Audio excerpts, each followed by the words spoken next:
Dear student, মই আজি তোমালোকক কিছুমান ভৌতিক ৰাশিৰ সাধাৰণ ব্যৱহৃত এককৰ বিষয়ে ক'বলৈ ওলাইছোঁ। তাৰ বাবে মই এখন তালিকা প্ৰস্তুত কৰি লৈছোঁ। এই তালিকাখনত 4টা ভাগ আছে। প্ৰথম ভাগটোত আছে ভৌতিক ৰাশি, এককৰ নাম, এককৰ চিহ্ন আৰু সংজ্ঞা। প্ৰথম এককটো হৈছে দিক, ভৌতিক ৰাশিটো হৈছে দিক। ইয়াৰ একক এটাৰ নাম আৰ্মষ্ট্ৰং, চিম্বলটো হ'ব A, ডিগ্ৰীৰ নিচিনা চিহ্ন এটা দিবা, আৰু ইয়াৰ সংজ্ঞা হ'ব 10⁻⁻10 মিটাৰ। নেক্সট, দিশৰ অন্য এটা এককৰ নাম হৈছে ইঞ্চি। ইয়াৰ চিহ্ন হ'ব ইঞ্চ, বা অসমীয়াটো আমি ইঞ্চি বুলি লিখিব পাৰোঁ। সংজ্ঞা হ'ব 2.54 × 10⁻⁻2 মিটাৰ। দিশৰ আৰু এটা একক হৈছে মাইল। মাইলৰ চিহ্ন MILE, অসমীয়াত মাইল বুলি লিখিলেও হ'ব। ইয়াৰ সংজ্ঞা হৈছে 1.6 × 10³ মিটাৰ। শক্তিৰ এটা এককৰ নাম হৈছে কেলৰি, চিম্বলটো CAL। ইয়াৰ সংজ্ঞা হৈছে 4.184 জুল। শক্তিৰ আন এটা একক হৈছে ইলেক্ট্ৰন ভল্ট। ইয়াৰ চিম্বল হৈছে EV, আৰু ইয়াৰ সংজ্ঞা হৈছে 1.602 × 10⁻⁻19 জুল। কম্পনাংকৰ এককৰ নাম হাৰ্টছ, চিম্বল HZ, সংজ্ঞা second inverse 1। বৈদ্যুতিক আধান, এককটোৰ নাম হৈছে কুলম্ব, চিম্বল হৈছে C, আৰু সংজ্ঞা হৈছে এম্পিয়াৰ ছেকেণ্ড। A মানে এম্পিয়াৰ আৰু S মানে ছেকেণ্ড। Ampere second = coulomb. এতিয়া মই কিছুমান তোমালোকক ৰূপান্তৰ কৰা দেখুৱাম। এই ৰূপান্তৰ কৰাবিলাক SI এককৰ পৰা CGSলৈ হ'ব পাৰে, বা CGSৰ পৰা SI এককলৈ হ'ব পাৰে। ফাৰ্ষ্ট মই দেখাম ৰূপান্তৰ কৰা। দেখুওৱা যে 1 নিউটন = 10⁵ ডাইন। 1 নিউটনটো হৈছে বলৰ SI একক, আৰু নিউটন হৈছে বলৰ SI একক, আৰু ডাইন হৈছে বলৰ CGS একক। আমি SI এককৰ পৰা CGSলৈ ৰূপান্তৰ কৰিম। ফাৰ্ষ্ট মই লিখিম লেফ্ট হেণ্ড ছাইড = 1 নিউটন। আমি আগত দিয়া সংজ্ঞা মতে নিউটনৰ সংজ্ঞা আছিলে 1 কিলোগ্ৰাম মিটাৰ second inverse 2 = 1 × 10³ গ্ৰাম × 10² চেণ্টিমিটাৰ second inverse 2। আমি জানো যে 1 কিলোগ্ৰাম = 10³ গ্ৰাম, অৰ্থাৎ 1000 গ্ৰাম, আৰু 1 মিটাৰ = 10² চেণ্টিমিটাৰ, অৰ্থাৎ 100 চেণ্টিমিটাৰ, = 10⁵ গ্ৰাম চেণ্টিমিটাৰ second inverse 2। গ্ৰাম চেণ্টিমিটাৰ second inverse 2 মানে ডাইন। ইয়াৰ বদলি আমি ডাইন লিখিম 10⁵ ডাইন, অৰ্থাৎ 1 ডাইন = gram centimetre second inverse 2। Next ৰূপান্তৰ কৰাটোলৈ আহিম। দেখুওৱা যে 1 জুল = 10⁷ আৰ্গ। জুলটো হৈছে শক্তিৰ SI একক, আৰু আৰ্গটো হৈছে শক্তিৰ CGS একক। 1 জুল = 10⁷ আৰ্গক আমি দুই ধৰণে প্ৰমাণ কৰি দেখুৱাব পাৰোঁ। ফাৰ্ষ্ট মই ল'ম লেফ্ট হেণ্ড ছাইড = 1 জুল। জুলৰ সংজ্ঞা মতে আমি পাইছিলোঁ 1 kilogram metre square second inverse 2। কিলোগ্ৰামৰ সলনি আমি পাতিম 10³ গ্ৰাম, 1 × 10³ গ্ৰাম। মিটাৰৰ সলনি আমি পাতিম 10² centimetre, 10² centimetre whole square second inverse 2 = 10³ × 10⁴ gram centimetre square second inverse 2 = 10⁷ erg. 1 erg = gram centimetre square second inverse 2। এইটোকে আমি এটা সৰু নিয়মেদি দেখাব পাৰোঁ। ইয়াতকৈ অলপ সৰু হ'ব। সেইটো হৈছে অৰ বুলি লিখিবা। 1 জুল ইজ ইকুৱেল টু কি হ'ব Newton metre 1 joule is equal to newton metre বুলি আমি আগতে দিছিলোঁ নিউটনৰ বদলি আমি পাতিম 10 to the power 5 dyne 1 newton is equal to আমি কি পাইছিলোঁ 10 to the power 5 dyne 10 to the power 5 dyne into মিটাৰৰ সলনি আমি পাতিম 10 square centimetre is equal to 10 to the power 7 dyne centimetre is equal to 10 to the power 7 আৰ্গ Newton metre হ'লে হ'ব জুল আৰু ডাইন চেণ্টিমিটাৰ হ'লে হ'ব আৰ্গ নাম্বাৰ 3 টো মই দেখুৱাম এটা কুৱেশ্যন মই দিছোঁ পদাৰ্থ এটাৰ ঘনত্ব 10 গ্ৰাম চেণ্টিমিটাৰ ইনভাৰ্ছ 3 ইয়াক SI এককত প্ৰকাশ কৰা গ্ৰাম চেণ্টিমিটাৰ ইনভাৰ্ছ 3 হৈছে ঘনত্বৰ CGS একক ইয়াৰ SI একক হ'ব কিলোগ্ৰাম মিটাৰ ইনভাৰ্ছ 3 ইয়াৰ সলিউশ্যনটো হ'ব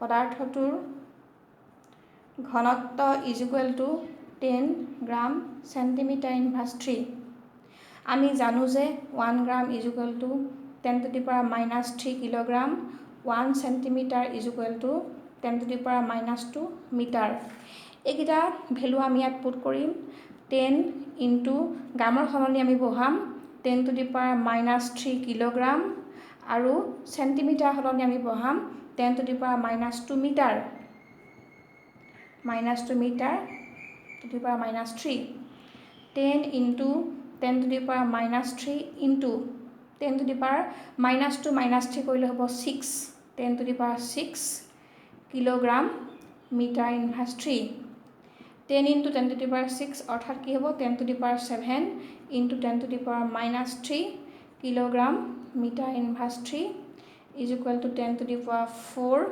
কিলোগ্ৰাম মিটাৰ ইনভাৰ্ছ 3 অৰ্থাৎ আমি CGSৰ পৰা কিহলৈ কনভাৰ্ট কৰিলোঁ SI লে নেক্সট কুৱেশ্যন এটা মই দিম দেখুওৱা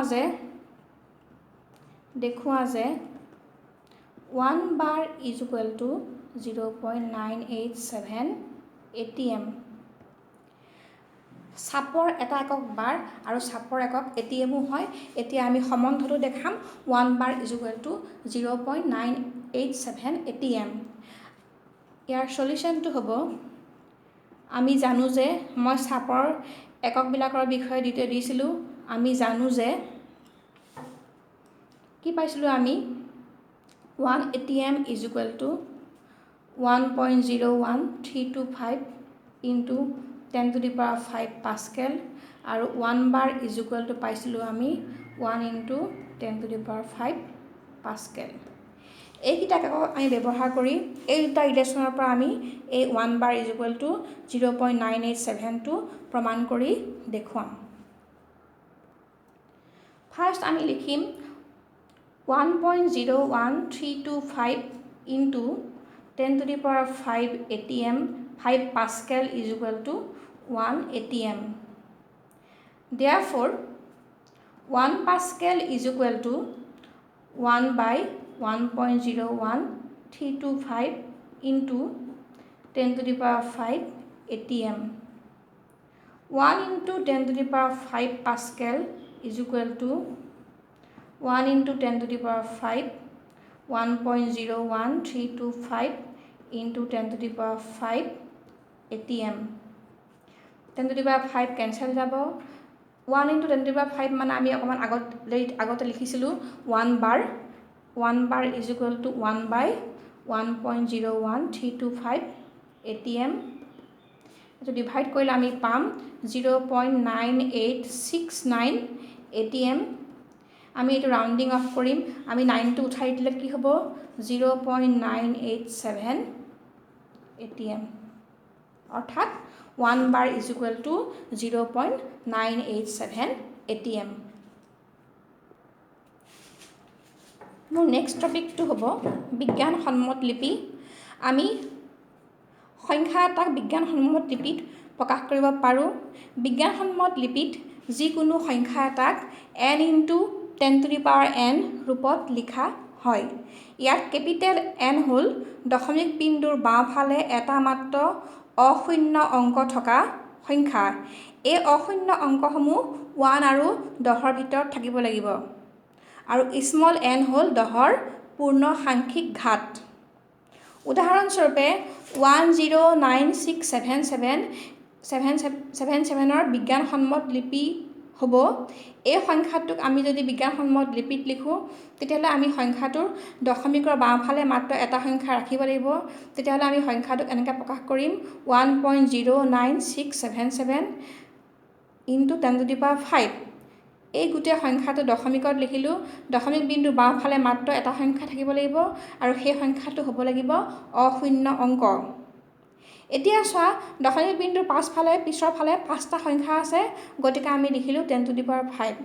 যদি 6টা থাকে আমি কি লিখিম? 10⁶।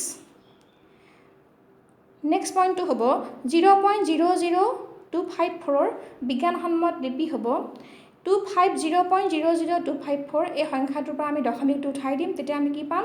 254 × 10⁻⁶। এতিয়া আমি 254ৰ আকৌ বিজ্ঞানসন্মত লিপি লিখিম। 254টোৰ বিজ্ঞানসন্মত লিপি লিখিলে হ'ব 2.54 × 10²। 2.54 দশমিক বিন্দুৰ বাওঁফালে এটা সংখ্যা আছে, দশমিক বিন্দুৰ পিছফালে দুটা আছে, গতিকে কি হ'ব? 10²। আকৌ আগত 10⁻⁶ আছিলেই × 10⁻⁶। 2.54 × 10⁻⁴ অৰ্থাৎ 0.00024ৰ বিজ্ঞানসন্মত লিপি 2.54 × 10⁻⁴। আমাৰ নেক্সট টপিকটো হ'ব তাৎপৰ্যপূৰ্ণ অংক। তাৎপৰ্যপূৰ্ণ অংকৰ সংজ্ঞা হৈছে ভৌতিক ৰাশিৰ জোখৰ মান এটাত থকা নিশ্চিত আৰু অনিশ্চিত অংককেইটাক তাৎপৰ্যপূৰ্ণ অংক বোলা হয়। তাৎপৰ্যপূৰ্ণ অংক নিৰ্ধাৰণ কৰাৰ কিছুমান নিয়ম আছে। এই নিয়মবিলাক মই তলত আলোচনা কৰিছোঁ। নাম্বাৰ 1, সকলোবোৰ অশূন্য অংকই তাৎপৰ্যপূৰ্ণ। যিকোনো অশূন্য অংক তুমি লোৱা, সেই অশূন্য অংকবিলাক কি হ'ব? তাৎপৰ্যপূৰ্ণ। উদাহৰণস্বৰূপে 3.264, এই সংখ্যাটোত গোটেইকেইটা অংকই অশূন্য, অৰ্থাৎ শূন্য নহয়। গতিকে ইয়াত থকা গোটেইকেইটা অংকই কি হ'ব? তাৎপৰ্যপূৰ্ণ। 3.264ত মুঠতে 4টা তাৎপৰ্যপূৰ্ণ অংক আছে। নাম্বাৰ 2, সংখ্যা এটাৰ প্ৰথম অশূন্য অংকটোৰ আগত থকা, অৰ্থাৎ অশূন্য অংকটোৰ বাওঁফালে থকা শূন্যবোৰ তাৎপৰ্যপূৰ্ণ নহয়। তেনেকুৱা শূন্যই অকল দশমিক বিন্দুৰ স্থানহে নিৰ্দেশ কৰে। উদাহৰণস্বৰূপে এই সংখ্যাটো লোৱা 0.03, ইয়াত অশূন্য অংকটোৰ বাওঁফালে থকা শূন্যবোৰ তাৎপৰ্যপূৰ্ণ নহয়। ইয়াত অশূন্য অংক মাত্ৰ এটাহে আছে, গতিকে ইয়াত থকা তাৎপৰ্যপূৰ্ণ অংকৰ সংখ্যা হ'ব 1। ঠিক সেইদৰে 0.0043, এই সংখ্যাটোত দুটা মাত্ৰ অশূন্য অংক আছে। এই অশূন্য অংককেইটাৰ বাওঁফালে থকা এই শূন্যবোৰ তাৎপৰ্যপূৰ্ণ নহয়। ইয়াত দুটা অশূন্য অংক আছে, গতিকে ইয়াত থকা তাৎপৰ্যপূৰ্ণ অংকৰ সংখ্যা হৈছে 2। পইণ্ট 3 আহিবা, দুটা অশূন্য অংকৰ মাজত থকা শূন্যবোৰ তাৎপৰ্যপূৰ্ণ। উদাহৰণস্বৰূপে 2.03, এই সংখ্যাটোত দুটা অশূন্য অংক হৈছে 2 আৰু 3, তাৰ মাজত থকা শূন্যটো তাৎপৰ্যপূৰ্ণ। গতিকে 2.03ত থকা মুঠ তাৎপৰ্যপূৰ্ণ অংকৰ সংখ্যা 3টা। ঠিক সেইদৰে 2.065, এই 2 আৰু 6টো অশূন্য অংক আৰু ইয়াৰ মাজত থকা শূন্যটো তাৎপৰ্যপূৰ্ণ। গতিকে 2.065ত থকা মুঠ তাৎপৰ্যপূৰ্ণ অংকৰ সংখ্যা 4টা। ঠিক সেইদৰে 2.0006, এই সংখ্যাটোত 2 আৰু 6, এই অংককেইটা অশূন্য অংক আৰু ইহঁতৰ মাজত থকা শূন্যবোৰ তাৎপৰ্যপূৰ্ণ। গতিকে ইয়াত থকা মুঠ তাৎপৰ্যপূৰ্ণ অংকৰ সংখ্যা 5টা। নাম্বাৰ 4, বিজ্ঞানসন্মত লিপি অৰ্থাৎ n × 10⁻n থকা তাৎপৰ্যপূৰ্ণ অংকৰ সংখ্যা হ'ল n। উদাহৰণস্বৰূপে এভগাড্ৰৰ সংখ্যা 6.02 6.022 ইনটু 10 টু দি পাৱাৰ 23 এইখিনি মানে n আৰু এইখিনি মানে 10 টু দি পাৱাৰ n এই nত কিমানটা সংখ্যা আছে 6.023 টোটেল তাৎপৰ্যপূৰ্ণ সংখ্যা আছে অংক আছে 4টা গতিকে 6.022 ইনটু 10 টু দি পাৱাৰ 23 থকা তাৎপৰ্যপূৰ্ণ অংকৰ সংখ্যা হ'ল 4 আমি এই 10ৰ পাৱাৰখিনি ল'ব নালাগে নাম্বাৰ 5 দশমিক বিন্দুৰ সোঁফালে আৰু অন্তিম অশূন্য অংকটোৰ পাছত থকা শূন্যবোৰ তাৎপৰ্যপূৰ্ণ হ'ব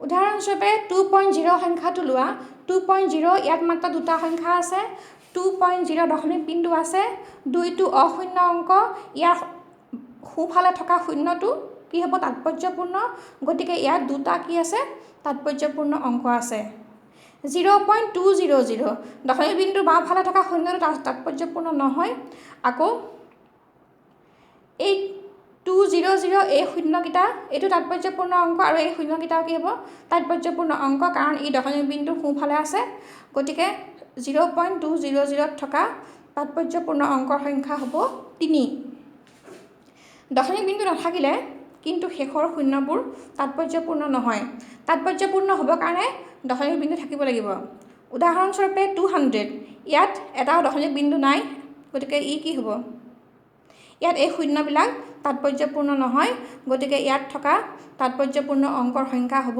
1 12600 ইয়াত কমা চিন হয় দশমিক নহয় 12600 ইয়াত দশমিক বিন্দু নাই গতিকে এই শূন্যকেইটা তাৎপৰ্যপূৰ্ণ নহয় 12600 থকা তাৎপৰ্যপূৰ্ণ অংকৰ সংখ্যা হ'ব 3 অকল এই সংখ্যা তিনিটাহে কি হ'ব তাৎপৰ্যপূৰ্ণ কেইটামান মই কুৱেশ্যন দি পেলাই আকৌ বুজাই দিছোঁ তলত দিয়াবোৰৰ তাৎপৰ্যপূৰ্ণ অংকৰ সংখ্যা নিৰ্ধাৰণ কৰা ফাৰ্ষ্টটো দিছোঁ 2.653 ইনটু 10 টু দি পাৱাৰ 4 ইয়াত আমি এই প্ৰশ্নটো ল'ব নালাগে আমি কেৱল চাম 2.653 ইয়াত গোটেইকেইটা অংকই হৈছে অশূন্য অংক গতিকে গোটেইকেইটা অংকই কি হ'ব তাৎপৰ্যপূৰ্ণ ইয়াত থকা তাৎপৰ্যপূৰ্ণ অংকৰ সংখ্যা হ'ব 4 নাম্বাৰ 2 0.00368 এই অশূন্য অংকটোৰ বাওঁফালে থকা শূন্যবিলাক তাৎপৰ্যপূৰ্ণ নহয় ইয়াত তাৎপৰ্যপূৰ্ণ অংকৰ সংখ্যা মাত্ৰ এই তিনিটাহে গতিকে 00368ত থকা তাৎপৰ্যপূৰ্ণ অংকৰ সংখ্যা হ'ব 3 নাম্বাৰ 3টোত চোৱা গোটেইকেইটা সংখ্যাই অশূন্য অংক গতিকে গোটেইকেইটা সংখ্যাই কি হ'ব তাৎপৰ্যপূৰ্ণ 653 ইয়াত তিনিটা তাৎপৰ্যপূৰ্ণ অংক আছে 0.003 এই অশূন্য অংকটোৰ আগৰ বাওঁফালে থকা জিৰ'বিলাক তাৎপৰ্যপূৰ্ণ নহয় গতিকে ইয়াত থকা তাৎপৰ্যপূৰ্ণ অংকৰ সংখ্যা হ'ব এটা নাম্বাৰ 5 2.4503 2.45 আৰু 3 মাজত থকা শূন্যটো কি হ'ব তাৎপৰ্যপূৰ্ণ কাৰণ 5 আৰু 3 হৈছে অশূন্য অংক গতিকে ইয়াত মুঠতে থকা তাৎপৰ্যপূৰ্ণ অংকৰ সংখ্যা হ'ব 1 2 3 4 5 পাঁচটা 0.00052 অশূন্য অংক 5টো অশূন্য অংক ইয়াৰ বাওঁফালে থকা শূন্যবিলাক তাৎপৰ্যপূৰ্ণ নহয় গতিকে কেৱল এই দুটা সংখ্যাই তাৎপৰ্যপূৰ্ণ ইয়াত থকা তাৎপৰ্যপূৰ্ণ অংকৰ সংখ্যা হ'ব 2